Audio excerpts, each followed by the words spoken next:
Hello everyone, welcome to Ansarkari. Today we are discussing the Hindu newspaper of December 30, 2023. Starting with the first article,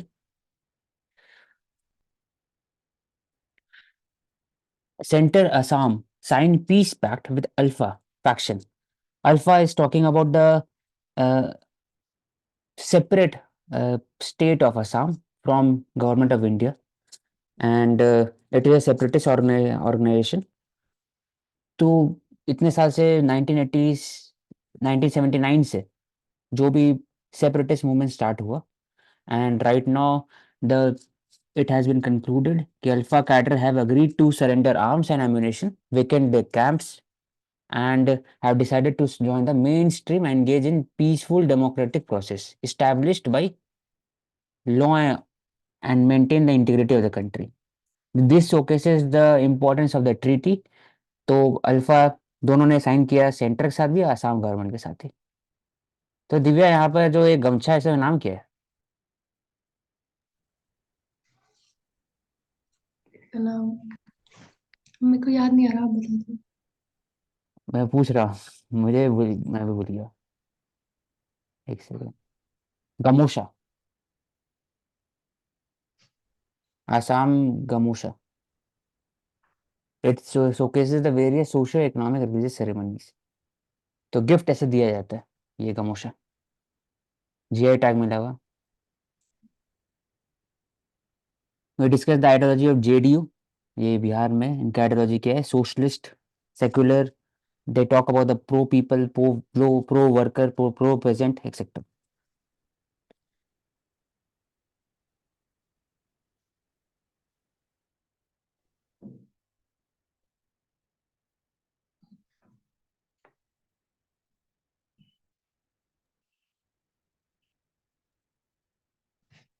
Compensation scheme for the victims of lynching gets LG approval. Lieutenant Governor Vinay Kumar Saxena has approved the amendment to Delhi Victim Compensation Scheme, जिसमें if there is a very loss victim का definition उसको बदल दिया गया, लाया गया कि guardian या फिर heir of the person who have suffered loss, injury and death due to mob violence, उसे कंपनसेशन मिलेगा। 2018 डायरेक्शन दिया गया था बाय द सुप्रीम कोर्ट कि कोई भी victim of the mob violence and lynching, according to the code of CRPC, the state government to give due regard to the nature of the bodily injury, psychological injury, etc., and dispersing compensation.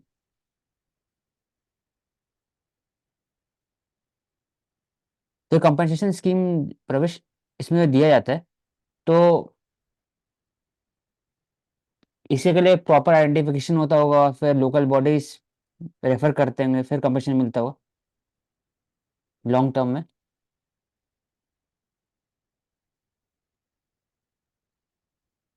Mansi. Yes, मतलब यही proper एक लेंदी procedure होता है जो आपने बोला कि committee बनती हम्म। है, दिल बी असेसिंग कितना लॉस हुआ and hmm. What were the damages done. तो fake drug case, Bhargava seeks action against two officials. It is regarding the substandard drug that is being sold in the local Jan Aushadhi centers, और इसलिए इन पास से inquiry होना चाहिए। तो इसमें important क्या है? NHRC issues notice, it has taken suo motu cognisance, suo motu मतलब खुद से, of the report of the samples of the sodium valproate failing the quality test, and NHRC on issued a notice to the concerned authorities. तो ये enforce नहीं कर सकता है, ये इशू कर सकता है नोटिस, डायरेक्शन दे सकता है, रिकमेंडेशन दे सकता है। NHRC का रोल ये, और स्टैट्यूटरी बॉडी है, कॉन्स्टिट्यूशन बॉडी नहीं है।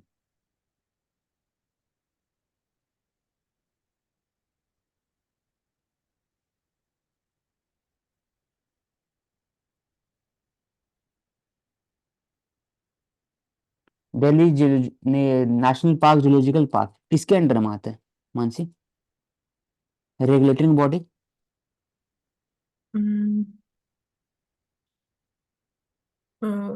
I think ministry of environment हो सकता है। रेगुलेटिंग वाले सेंट्रल जू बोर्ड है ऐसी। सेंट्रल स्कूल प्रवेश। अथॉरिटी होता है। हाँ, अथॉरिटी, सेंट्रल जू अथॉरिटी।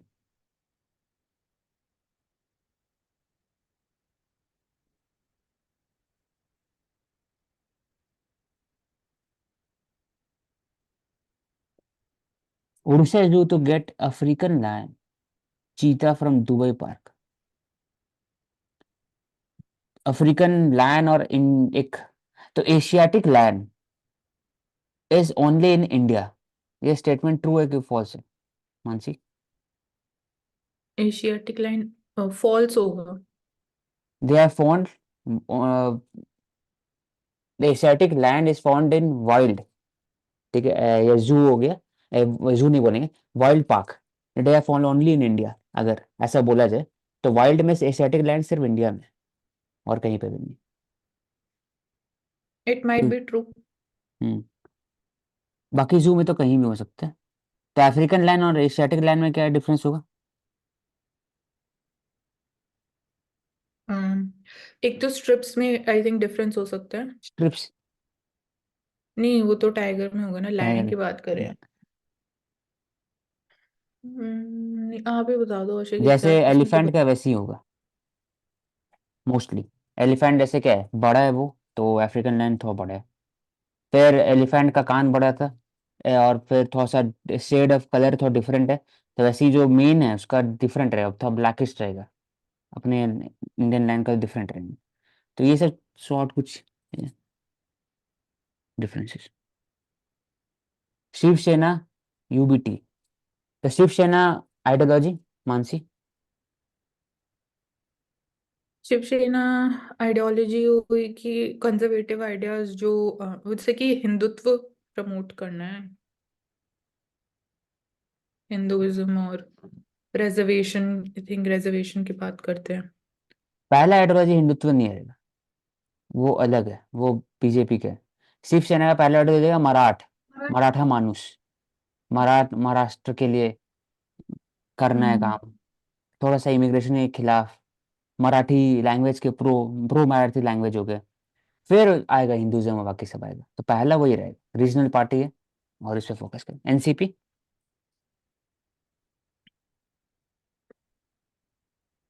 इसका पता नहीं क्या होगा।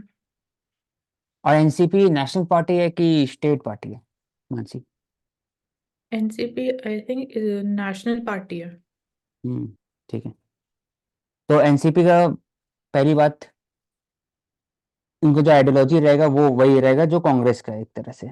बस कांग्रेस के आइडियोलॉजी में से बस फर्क एक रहेगा कि वही बात करेंगे, महाराष्ट्र, प्रो महाराष्ट्र, प्रो मराठी, और एक तरह से pro agriculture, pro cooperative. Cotton farming में उनका बहुत बड़ा रोल है, और फैमिली टाइज है शरद पवार और उनकी जो बेटी है उनका। तो ये फर्क है। SYL इशू, डिटेल में ले लिया इसको। Sutlej Yamuna link canal between, it is a water sharing issue dispute between the Haryana and Punjab.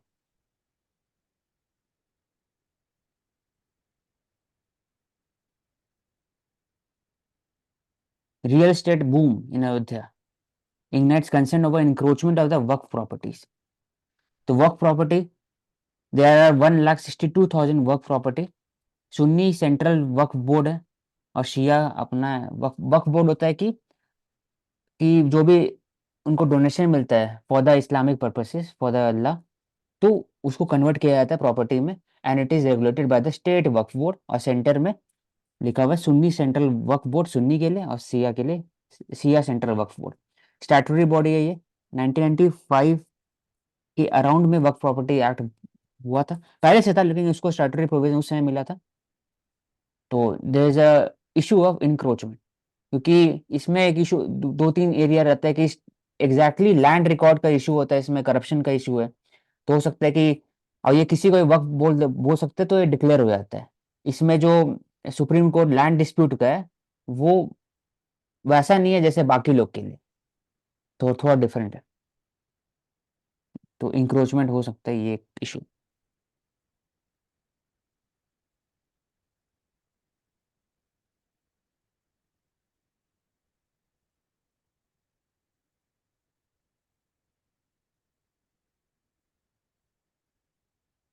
Anticipatory bail Mansi, meaning?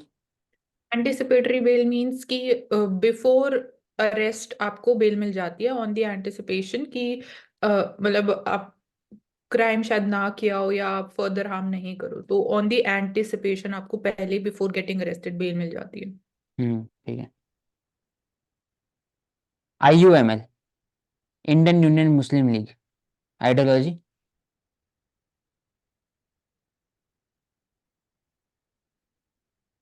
वो ये कि वुमेन जो मुस्लिम इंटरेस्ट है उनको ही प्रमोट करना, बात करना कि मेन स्ट्रीम में मुस्लिम्स एम्प्लॉयमेंट में आने चाहिए, और कहीं ना कहीं थोड़ा बहुत रिजर्वेशन की भी बात कर सकते हैं, वही मेजोरिटी माइनॉरिटी की मेजोरिटी बात मुस्लिम करें। पे, हाँ। मुस्लिम, हाँ वही बात है।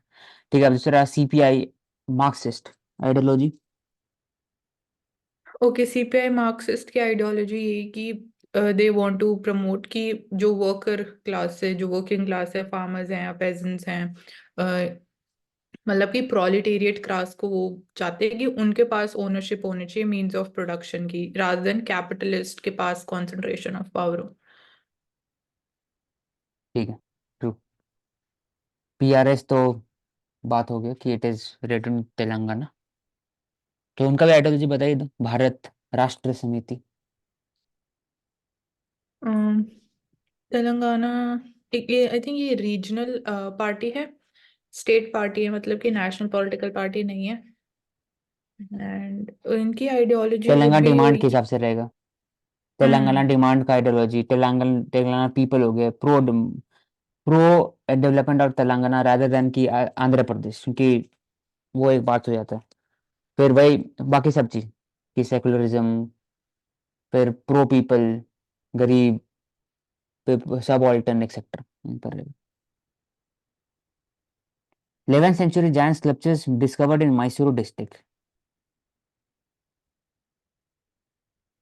तो अगर क्वेश्चन पूछा जाए कि इंडिया में जैन स्कल्पचर्स है, दे आर मोस्टली, जो उनका रहता है, it is carved from the monolithic structure, monolithic stone। तो ये ट्रू होगा फॉल्स होगा? ट्रू है।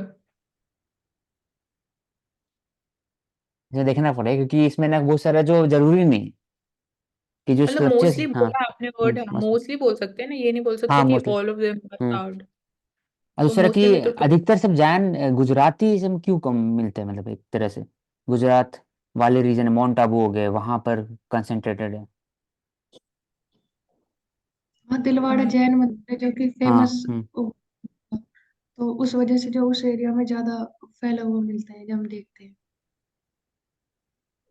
हम्म माउंट आबू वहां से तो इम्पोर्टेंट। तो बोले मर्चेंट कम्युनिटी और जो बिजनेस कम्युनिटी है उनको एक ड्रॉ किए थे जैनिज्म, क्योंकि दे जैनिज्म और बुद्धिज्म दोनों स्कोप दिए थे for the increase in their varna status, और तो इसलिए उनको ही सपोर्ट किए थे जैनिज्म के द्वारा में, इसलिए उस तरफ तो में यहाँ पर मोस्टली टेम्पल का मर्चेंट नेम कम्युनिटी। है। दिवारा टेम्पल, माउंट आबू। ठीक है।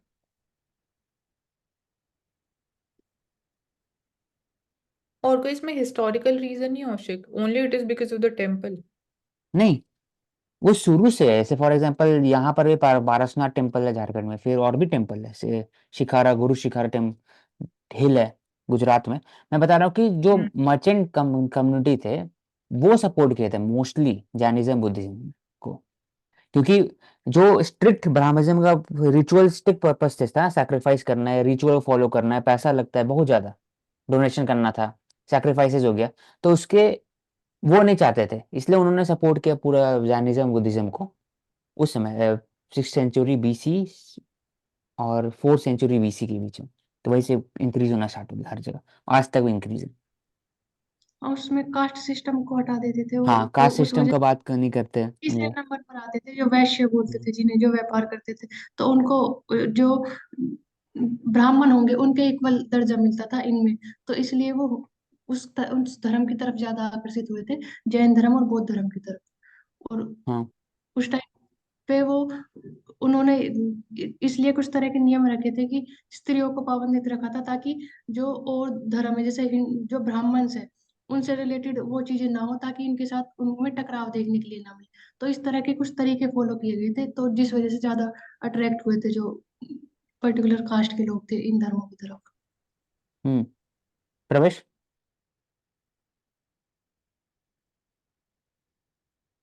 प्रवेश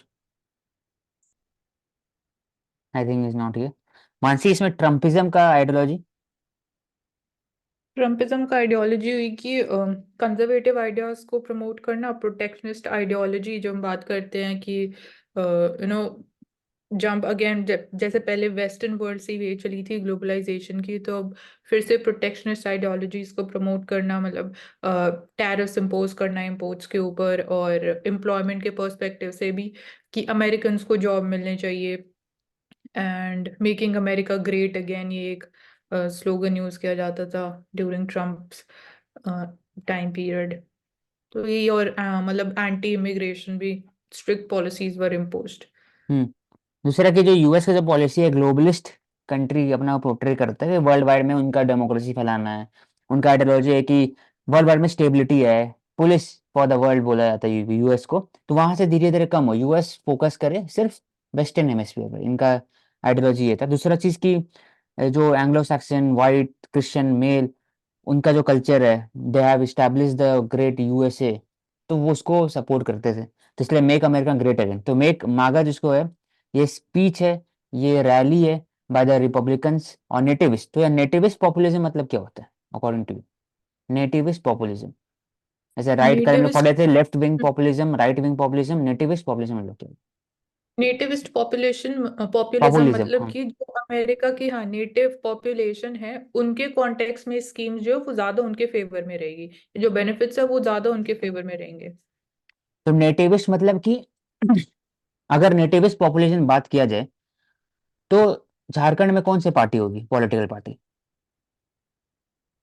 मानसी? झारखंड, आई थिंक झारखंड मोर्चा, पूरा नेम मेरे को ट्रू, एग्जैक्टली याद नहीं। डॉक्टर झारखंड मुक्ति मोर्चा, क्योंकि वो बात करेंगे नेटिव पीपल के, उनका रिलीजन, उनका कल्चर, उनका उनका रोजमर्रा का जिंदगी में जो प्रॉब्लम है वो सॉल्व करेंगे। और जो पॉपुलिज्म मतलब है people are correct, people centric, हमेशा पीपल से डेरिवेशन है उनका मोरालिटी। ये होगा नेटिविस्ट पॉपुलेशन का मीनिंग, पॉपुलिज्म का मीनिंग। और दूसरा के पॉपुलिज्म में होता है कि आप हमेशा बात करें पीपल का, लेकिन आप सत्ता में रहोगे। तो ये मेक अमेरिका ग्रेट अगेन, ये आइडियल आइडियल हो गया, लेकिन आप सत्ता में आप रहोगे। तो ये पॉपुलिज्म का एग्जाम्पल होता है। तो ट्रम्पिज्म का एग्जाम्पल बात कर लिए कि हर जगह से, पेरिस क्लाइमेट से, Iran nuclear deal, UN human rights, UNESCO, यहाँ से यूएस हटा धीरे धीरे। यूएन रिलीफ वर्क एजेंसी है, नाटो को बोला है कि आप बाकी सब यूरोपियन यूनियन में जो कंट्रीज है, फ्रांस हो गया, जर्मनी हो गया, उनका 2% से नीचे खर्चा है साल भर का डिफेंस बजट, उसको बढ़ाना चाहिए। यूएस क्यों खर्च करे यूरोप का सिक्योरिटी के लिए? तो ये उनका भी एक रह गया। डोमेस्टिक पॉपुलिज्म डिस्कस कर लिए। प्रो इसराइल राइट, तो हमेशा से यूएस इसराइल को क्यों सपोर्ट करता है according to you, Mansi? Israel को क्यों सपोर्ट किया जाता है? अच्छा, एक तो प्रॉक्सी वॉर की इकोनॉमिक इंटरेस्ट जो है कि there would be. Economic instant तो बाकी से भी हो सकता है, लेकिन जो एक कनेक्शन है, डायरेक्ट कनेक्शन है, वो क्या है? डायरेक्ट कनेक्शन तो नहीं पता है मेरे को। जो क्रिश्चियन राइट है यूएस में, जूडियो क्रिश्चियन प्रिंसिपल जिसको बोलते हैं, जूडियो का जूडियज्म और क्रिश्चियन राइट। तो जूडियो क्रिश्चियन प्रिंसिपल उन लोग बात करते हैं कि जब इसराइल बनेगा तभी जाकर के there will be a chances कि there will be a birth of Jesus Christ, वापस आएंगे। तो जो राइट, जो क्रिश्चियन राइट है यूएस में, जिनका बहुत बड़ा इन्फ्लुएंस है through baptism, through lobby in the political parties, बहुत बड़ा इन्फ्लुएंस है, बहुत ज्यादा बड़ा। तो वो हमेशा से इस पर सपोर्ट करते हैं, प्रो इसराइल हमेशा से शुरू से रहते हैं।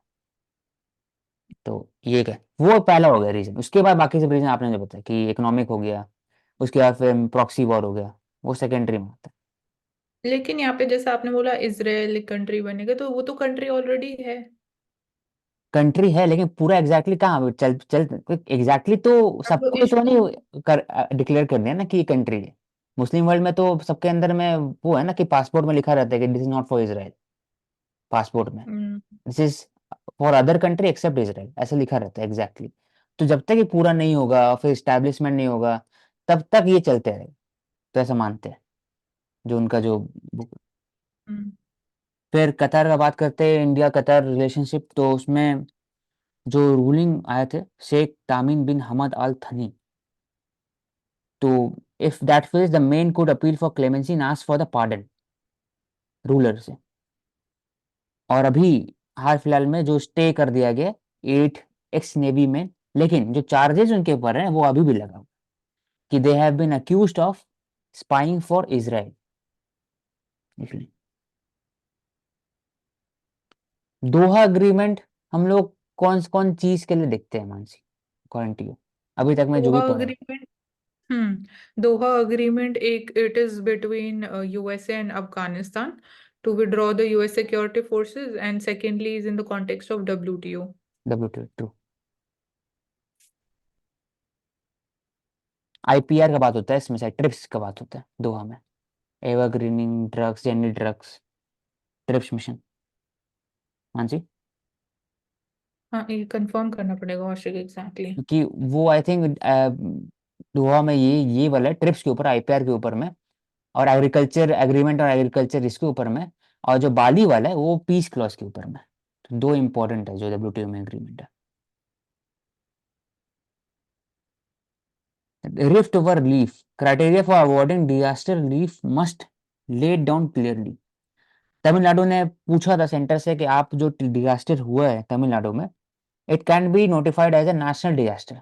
लेकिन मैंने शेयर किया था ग्रुप पे, तो उसमें भी हमारे जो मिनिस्टर है, for finance minister Nirmala Sitharaman ji, उन्होंने कहा कि it can not be, it is not possible, क्योंकि ऐसा बायस नहीं क्रिएट किया सकता है बिटवीन द स्टेट्स, तो नेशनल डिजास्टर नहीं बना सकते, और जो भी प्रोविजन होगा उसके तहत आपको रिलीफ फंड मिलेगा।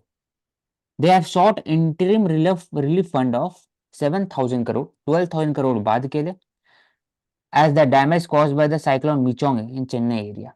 He wanted 2,000 crore from the PMNRF, Prime Minister National Relief Fund, और टोटल 21,692 करोड़। लेकिन फिर एरियल सर्वे किया गया तो सिर्फ 450 करोड़ दिया गया स्टेट डिजास्टर रिलीफ फंड में, और 500 करोड़ दिया फॉर फ्लड मिटिगेशन प्रोग्राम। तो जो मांगा गया जो दिया गया उसमें बहुत ज्यादा डिफरेंस है। तो इसलिए पूछा जाता है कि क्या उसको नेशनल डिजास्टर बना सकते हैं, तो ऐसा वही बात है कि it is only of the assessment by the team that any natural disaster it classified disaster of severe nature, लेकिन उसे नेशनल डिजास्टर नहीं बनाया जाता है।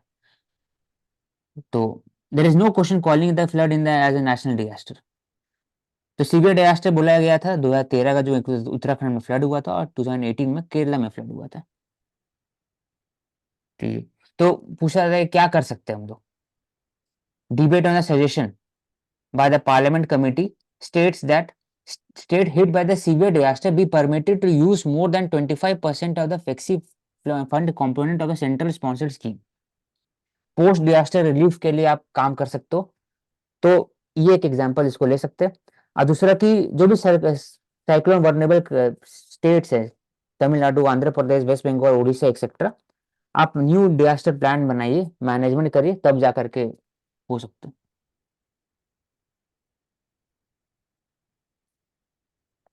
तो खर्चा आप ज्यादा कर सकते हैं, ये प्रोविजन मिल सकता है स्टेट को कि आपका जितना सीमित है खर्चा करने का, एक्सपेंडिचर करने का, उसे आप ज्यादा कर सकते हैं। ये ऐसा प्रोविजन होना चाहिए पूरा। Call for a disability inclusion that must be heeded, person with disability act 2016। इसमें बात होता है कि दो टाइप का डिसेबिलिटी, एक होता है मेंटल जो दिखता नहीं है, इनविजिबल, और दूसरा होता है कि जो फिजिकल जो दिखता है। तो दोनों डिसेबिलिटी एक इम्पॉर्टेंट एलिमेंट है कि आप उसको यूज करें और उसे रिजर्वेशन दें, उनका रिप्रेजेंटेशन करें, और साथ ही साथ सोसाइटी के अंदर उसको इंटीग्रेट करें स्लोली। उसे के लिए ओवरऑल आपको फंडिंग देना जरूरी हो सकता है। और अभी सुप्रीम कोर्ट का भी रूलिंग आया, कल ही बात की इस पर, कि डिसेबल पीपल के लिए आप रिजर्वेशन में भी, आप प्रमोशन में भी रिजर्वेशन देंगे मानसी। हाँ, राइट अशोक। तो ये इतने सारे एरियाज है, तो अब इसमें प्रॉब्लम क्या है डिसेबिलिटी में, कि कैसे आप पता लगा सकते हो कि डिसेबिलिटी का प्रोविजन क्या क्या है। फॉर एग्जाम्पल, अब उसमें एडिशन होते रहता है ओवर द इयर्स, धीरे धीरे, पहले लेप्रोसी नहीं था, अब लेप्रोसी भी डाल दिया गया, उसके बाद हो सकता है मेंटल हेल्थ भी डाल दिया। तो मेंटल हेल्थ कैसे डिफाइन होगा कि गुस्सा होना, उदास होना क्या मेंटल हेल्थ है, कि ओवरऑल जो बाइपोलर डिसऑर्डर है, या फिर आप ड्रग्स ले रहे हो 1 साल 2 साल, तो उससे मेंटल हेल्थ। तो ये एक इशू है। दूसरा कि बाकी जो डिमेंशिया हो गया, पार्किंसन डिजीज हो गया। तो डिसेबिलिटी को जरूरी है कि आप इसको मेडिकल प्रोफेशनल हो गया, medical service provider as well as the public health rehabilitation का बात करें, और बियॉन्ड द डॉक्टर नर्सेस, उसको लाइफ टाइम के लिए आप उसको थेरेपेटिक पर्पज से आप उसको दे, केयर गिवर दे, तभी जाके वो इंटीग्रेट हो सकते हैं सोसाइटी के अंदर। तो इसी बात है।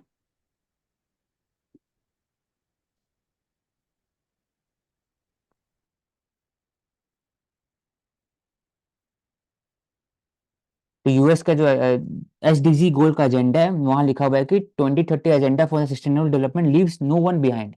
तो इसलिए डिसेबिलिटी जो वर्ल्ड वाइड में है 80% डेवलपिंग कंट्रीज में सिर्फ है, तो उसको कैसे इंटीग्रेट करें उसी की बात करें। There should be a more collaboration between the public and private sector. Innovative solution, innovative solution मतलब कैसे आप जो इंफ्रास्ट्रक्चर है पब्लिक सेक्टर और प्राइवेट सेक्टर में उसको फ्रेंडली कैसे बनाए। हो सकता है रैंप बना दे, या फिर डिसेबल फ्रेंडली टॉयलेट बनाए, डिसेबल फ्रेंडली सबटाइटल होना चाहिए देखने के लिए, मूवीज बनना चाहिए, बाकी सब तो एग्जाम्पल। तो एक्ट बता दिए। और इससे रिलेटेड कुछ बोलना मुंशी? और चैलेंजेस में बस एक ही बात कर सकते हैं कि इंफ्रास्ट्रक्चर एक्सेसिबिलिटी वो सबसे बड़ा चैलेंज है। हाँ, क्योंकि क्योंकि जो उनका पॉपुलेशन है वो कम है, तो उससे प्रॉब्लम क्या होता है कि उनको ज़्यादा एक तरह से नहीं मिलता ड्यू रिगार्ड। और ये भी हमने कुछ दिन पहले कवर किया था कि ओटीटी प्लेटफॉर्म्स पे जो कंटेंट है वो डिसेबल फ्रेंडली कैसे कर सकते हैं हम। और हाँ, तो फिर सब टाइटल होना चाहिए, आप देख सकते हो, आप पढ़ सकते हो, ऐसे ही कर सकते हो। तो लेटेस्ट दो एडिटर, तो according to the direction given by the sir we have to take this. और देख लेते हैं इंपॉर्टेंट क्या दिया हुआ है इसमें कि Qatar development, there has been number of speculative report about the 8 Indian Navy veteran sentenced to death for the espionage activities allegedly involving passing on the classified technology to another country. Even though the death penalty has been dropped, India must continue its diplomatic efforts to bring them back. The episode should lead to a greater caution when Indian take up and execute assignment in other countries. तो सही बात है, इसमें बात कहा जा रहा है कि डेथ पेनल्टी ड्रॉप हो चुका है, लेकिन अभी भी उनको सजा काटना पड़ेगा। और सजा काटने अगर कम करना है तब आपको एक तरह से पार्डन बाय द वहां के जो किंग है उनसे लेना पड़ेगा, तभी जाके हो सकता है। लेकिन तब भी इतने इंपॉर्टेंट और इसराइल का जैसा सेंटिमेंट होता है इन द मुस्लिम कंट्री, कतार स्पेशली वहां पर ये काम करना कि डेथ पेनल्टी हटाना बहुत बड़ा बात है इंडिया के लिए, डिप्लोमेटिक विन है। The ruling is a victory but more needs to be done. Diplomatic acumen, Mansi, the important diplomatic acumen that has been showcased by India right now. Is the consistent efforts diplomatic channel पे। और यही बोलना कि I think यहाँ पे कोई evidence नहीं था कि देवर इन स्पाइंग एक्टिविटीज या टेक्नोलॉजी वो किया जो एक्सचेंज यहाँ पे बात की गई है। एविडेंस हो सकता है लेकिन वो दिए नहीं एविडेंस। हाँ मतलब इट वाज नॉट शेयर्ड तो। ठीक है। दूसरा बताएंगे डिप्लोमेटिक एक्यूमेन किया हुआ कि आप परसुएशन कर रहे हैं, परसुएसिव रहे, आप बाकी कंट्रीज को लेके साथ चले, आप अपना केस ऑब्जेक्टिवली प्रेजेंट किए, तो ये डिप्लोमेटिक एक्यूमेन का पार्ट हो गया पूरा, apart from your points.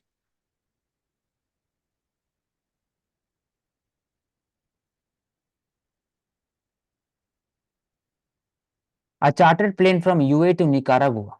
Nicaragua कहाँ है? तो Latin America, UAE Arabian region के अंदर में, was grounded in France for human trafficking probe. The flight was carrying 303 Indian, उसको वापस भेजा गया मुंबई में। And Mahesh Langa report on how those from Gujarat, frustrated by lack of opportunity, travel abroad, especially the US and Canada by hook or crook, even it means risking their lives. तो ये जब गुजरात का ऐसा स्थिति है तो सोचो बाकी स्टेट कैसा हो। मानसी, हम्म, हाँ यही है आशिक कि मेन चैलेंज यही डोंकी है रूट, अनएम्प्लॉयमेंट का। अनएम्प्लॉयमेंट चैलेंज है। और दूसरा बात ये है कि जरूरी नहीं कि कोई स्टेट डेवलप है, महाराष्ट्र वगैरह तो इवनली डेवलप्ड हो, कुछ कुछ रीजन बहुत ज्यादा डेवलप होता है, कुछ कुछ रीजन बहुत कम होता है, तो वहां से भी लोग माइग्रेट करते हैं, लेकिन ओवरऑल इमेज बनता है कि उसको वो पूरा रीजन ही डेवलप्ड है। तो ये ऐसा माइंडसेट बनता है। तो एक इंपॉर्टेंट कीवर्ड हो गया डोंकी रूट। डोंकी रूट मतलब हो गया कि आप ट्रैवल कर रहे हो किसी दूसरे रीजन के थ्रू, इलीगली आप घुस रहे हो कोई और दूसरे कंट्री के अंदर में। तो डोंकी रूट जो वही बात है कि space small town promise desperate people and easy escape to US via donkey route. जो गल्फ रीजन से घुसा जाता है जो डिस्कस किए थे वही कि people die while trying to cross into the US from Canada and Mexico, दोनों तरह से ट्रैजिक जर्नी, बहुत लोग मरते भी है इसमें बीच में, ठंड से भी मरते हैं कनाडा की तरफ से घुसते हैं तो, क्योंकि जो वहां का ठंड है यहाँ में फर्क है। -30 वही लिखा, हाँ -30 डिग्री कभी कभी गिर जाता है, तो वो कपड़ा जो पहनता है मफलर और चादर से तो नहीं काम कर सकते। वो डिफरेंट स्किन चाहिए पहनने के लिए, जो इंडिया में नहीं वैसा मिलता है अपार्ट फ्रॉम जम्मू कश्मीर कुछ रीजन। तो लोग मरते भी नहीं तब भी जाते हैं। तो English language testing system racket, तो ये मानसिक स्पेसिफिकली है क्या ये इंग्लिश लैंग्वेज टेस्ट होता है ना, इसके हिसाब से एडमिशन मिलता है क्या? IELTS English language testing system hmm racket, वो एक ही जो फॉरेन कंट्रीज में जो अगेन इंग्लिश लैंग्वेज थोड़ा सा जो स्टैंडर्ड भी है, तो उसको टेस्ट करने के लिए कि मतलब एक मिनिमम स्टैंडर्ड क्या आप क्वालिफाई कर पा रहे हो उसके लिए कि नहीं। हाँ। तो लिखा हुआ है कि 1920 में देवर अराउंड 19,000 इंडियन जो अप्रहेंड किया गया, और 2020 में 30,000 अरेस्टेड, और 22 में 63,000। तो कितना बढ़ते जा रहा है over the years, mainly due to को पोस्ट कोविड स्ट्रेस, ज्यादा अपॉर्चुनिटी चाहिए। और ऐसा इंस्टाग्राम और यूट्यूब में दिखता है वहाँ कितना अच्छा, पहले सुनते थे लोग कान ही कान, फोटो से देखते थे, और भी कुछ बहुत दूर के लोग को जाते थे। अब धीरे धीरे यूट्यूब से भी देख सकते हो यूएस कैसा है, इसका अपॉर्चुनिटी ज्यादा है, लोकल लेवल में पैसा इतना अच्छा कमा रहे हो, तो इस लोगों को सब पता है, इसके कारण लोग जाना चाहते हैं और ज्यादा पहले से।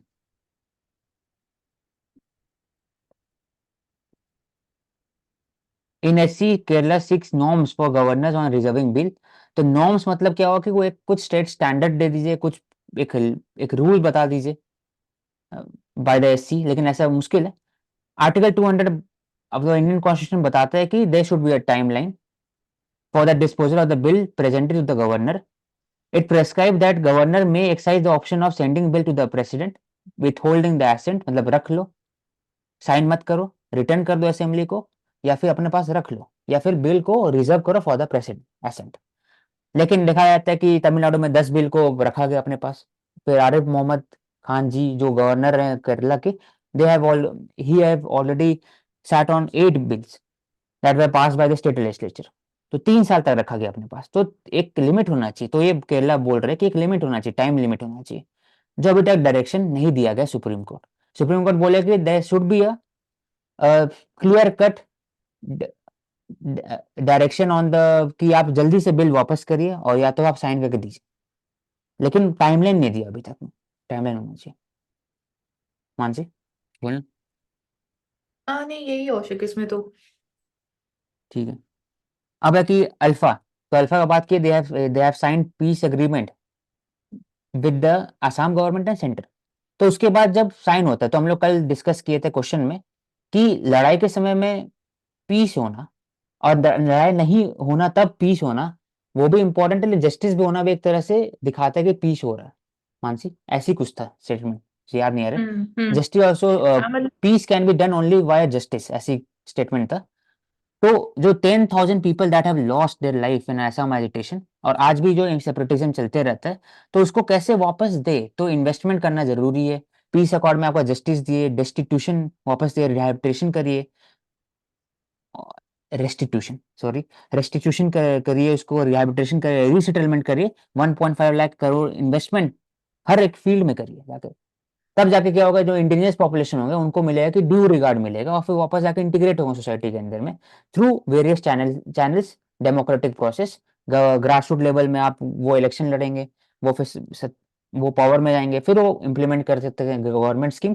तो ट्रिकल डाउन जो एक पूरा इकोनॉमिक प्रॉस्पेरिटी होगा, उससे फिर पीस हो सकता है। और मानसी बोलो। हम्म कमेंट। हाँ, ये कि मेन स्ट्रीम में कैसे लेके आ सकते हैं इवन जो ट्राइबल्स भी है, क्योंकि कंसर्न उनका ये है कि जो इलीगल लाइक इमिग्रेंट्स भी है या जो माइग्रेंट्स भी है लीगली विद इन इंडिया भी है और क्रॉस बॉर्डर से भी आ रहे हैं, तो मेन ये कि कंपटीशन फॉर एम्प्लॉयमेंट इंक्रीज हो रहा है for the even for the resources also. तो ये कि और डेवलपमेंट के थ्रू ही we can see more peace, जो कि विजिबल भी हो रहा है। Like different schemes, PM divine scheme है and we have specific like ministry also, donor ministry जिसको हम बोलते हैं। तो ठीक। नड्डा तो release stamp on Sri Lankan Tamil. तो श्रीलंका में भी तमिल पॉपुलेशन है इन द नॉर्दर्न साइड, और तमिलनाडु में तमिल पॉपुलेशन हो गया। तो नॉर्दर्न साइड में तमिल पॉपुलेशन है, वो उनका एक इशू रहता है विद द सिन्हलिस बुद्धिस्ट मेजोरिटी, जो तमिल गवर्नमेंट के अंदर में मेजोरिटेरियन है। वो हमेशा एक एलेज करते हैं कि ह्यूमन राइट्स वायलेशन का, और साथ ही साथ they have not given much respect and dignity in the society. उनका इंटीग्रेशन पूरा नहीं हुआ है, और उनका representation in the society higher class, for example bureaucracy, जज, वहां पर भी कम है। तो और उसी कारण उसी में से लोग उठे थे, जो प्रभाकरन नाम था, वो एलटीटी सपोर्टर थे। तो श्रीलंकन नॉर्दर्न तमिल में से उठ करके वो सेपरेटिस्ट मूवमेंट स्टार्ट किए थे। और उन्हीं का सेपरेटिस्ट मूवमेंट को कब करने के लिए राजीव गांधी जी, जो हमारे एक्स पीएम 1980 85 86 के अराउंड, उन्होंने भेजा था peace keeping force in Tamil Sri Lanka, ताकि वो डील कर सके विद द जो सेपरेटिस्ट एलिमेंट श्रीलंकन तमिल्स के खिलाफ। तब श्रीलंका तमिल को लगा कि जो इंडियन गवर्नमेंट और तमिलनाडु गवर्नमेंट है, they have broken the trust, क्योंकि वो चाहते थे कि तमिलनाडु गवर्नमेंट और इंडियन गवर्नमेंट है वो उनका बात रखे प्लेटफॉर्म, हायर प्लेटफॉर्म पर, कि उनके साथ गलत चीज हो रही है। तब उसी में से कोई एक जन थी, मुझे याद नहीं आ रहा है, वो फिर सुसाइड बॉम्बिंग बेल्ट पहन करके हाथ मिलाने गई थी, और फिर असैसिनेशन हो गया था हमारे एक्स प्राइम मिनिस्टर मानसिंह। धनु, धनु, I believe her name was Dhanu. धनु, yes. Yes. Good morning. So और ये इसमें एक और इम्पोर्टेंट एस्पेक्ट ये कि हम बात करते हैं, जब भी इसके बारे में बात करते हैं, तो 13th amendment in the constitution of the Sri Lanka. तो this is also in the context of this कि जो श्रीलंका तमिल पॉपुलेशन है उनके इंटरेस्ट को सेफगार्ड करने के लिए, ऑल्दो अभी इसको इस पे भी ये कंसर्न है कि इसको इफेक्टिवली इम्प्लीमेंट अभी तक नहीं किया गया, जब उनको भी पावर डेवोल्यूशन की बात करते हैं तो। यस। और दूसरा इंपॉर्टेंट है कि जो इंडिया का रिलेशनशिप विद श्रीलंका है, ये न्यू नहीं, साइलोन पहले था इन द ब्रिटिश पीरियड, और उसके पहले अशोका पीरियड के समय भी अशोका ने भेजा था अपनी पुत्र को इन द श्रीलंका। उसी पर एक लिखा हुआ है महावंशा, जो श्रीलंका बुद्धिस्ट में टेक्स्ट है, एक ऑन द बुद्धिज्म। तो भेजा गया। तो over the years there has been increase relationship between India and Sri Lanka, right from the Ashokan period, तो फिर मौर्यस पूरा हो गया, फिर गुप्ताज हो गया, फिर बाद में भी, और चोलास की स्पेशली, कि Sri Lanka was under the occupation of the Chola, Rajendra Chola. तो इंडिया ने हाल फिलहाल में किया था $4 बिलियन वर्थ फाइनेंशियल एड दिया है, क्योंकि श्रीलंका में क्राइसिस हुआ था, इकोनॉमिक क्राइसिस 2020-21 में। And there was a insurrection बोल सकते हैं, या protest, violent protest against the president Rajapaksa ji और उन्हीं के फैमिली के खिलाफ। तो वो छोड़ के भाग गए। तो there was a election of a नए प्रेसिडेंट आए वहां के, जो विक्रम सिंघे जी भी। तो ये एक ओवरऑल इशू है। Then coming to the next article, Indian Navy unveils a new appellate for the admiral. तो दिस, अब ये जो है